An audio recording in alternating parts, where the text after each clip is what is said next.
গণমাধ্যম থেকে শুরু করে সামাজিক যোগাযোগ মাধ্যম সর্বত্রই এখন আলোচনার বিষয় এশিয়ার শীর্ষ ধনী ব্যক্তি মুকেশ আম্বানির ছেলের বিয়ের অনুষ্ঠান। শুক্রবার 12 জুলাই থেকে মূল বিয়ের অনুষ্ঠান শুরু হয়েছে। এতে উপস্থিত হচ্ছেন দেশি বিদেশি স্বনামধন্য ব্যক্তি ও তারকারা। মুকেশ আম্বানির মোট সম্পদের পরিমাণ $260 বিলিয়ন। 40% বেশি গ্লো, বিশ্বের 1 নম্বর গ্লো ক্রিম, নতুন গ্লো এন্ড লাভলি।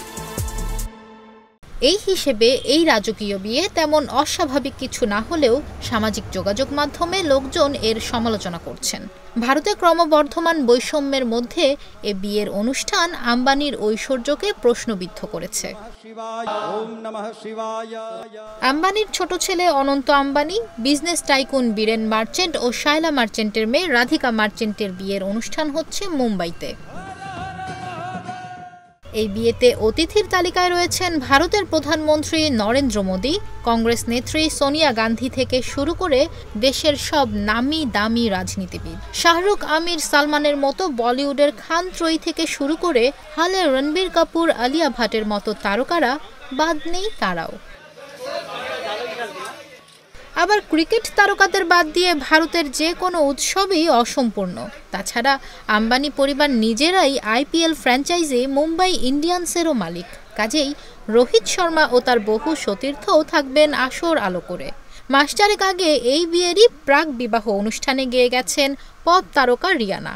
গত সপ্তাহে সঙ্গীত অনুষ্ঠানে গাইতে দেখা গেছে জাস্টিন বিবারকে। মার্চেই প্রাক বিবাহ আসরে দেখা গিয়েছিল প্রযুক্তি সংস্থা মেটার কর্ণধার মার্ক জাকারবার্গ বা মাইক্রোসফটের প্রতিষ্ঠাতা বিল গেটসের মতো বিশ্ববিখ্যাত অতিথিদের।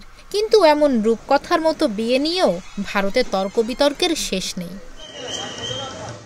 অনন্ত রাধিকার বিয়েতে মুম্বাইয়ের ট্রাফিক বিধিনিষেধও বাড়ানো হয়েছে। এতে ক্ষোভ প্রকাশ করেছেন স্থানীয় জনগণ। এদিকে শুক্রবারই আম্বানির ছেলের বিয়েতে গণমাধ্যমের প্রবেশ সীমিত করে দেওয়া হয়েছে। অনেক উৎসাহীকে ভেন্যুর বাইরে থেকে বৃষ্টির মধ্যে ছাতা মাথায় নিয়ে ছবি তুলতে দেখা গেছে। ভারতের মতো একটা দেশে ছোট ছেলের বিয়েতে এভাবে অর্থ খরচ করে মুকেশ আম্বানি একটা কুরুচিকর কাজ করলেন, নাকি দেশের অর্থনীতিতে একটা নতুন পথের দিশা দেখালেন, তা নিয়েও কিন্তু ভারতের সমাজ পুরোপুরি দ্বিধাবিভক্ত। ভারতের কমিউনিস্ট পার্টির রাজনীতিবিদ টমাস আইজ্যাক এক্সে দেওয়া এক পোস্টে লেখেন, এটি অর্থব্যয়ের কুৎসিত প্রদর্শনী। প্রবাসী ভারতীয়দের একটি প্ল্যাটফর্ম ইন্ডিয়া ফোরামসে নরওয়ে প্রবাসী একজন নারীও লিখেছেন, যেভাবে আম্বানি এখানে টাকা ওড়াচ্ছেন তা শুধু দৃষ্টিকটু ও ভালগারি নয়, গোটা বিশ্বে ছড়িয়ে থাকা ভারতীয়দের জন্য চরম অমর্যাদাকরও বটে।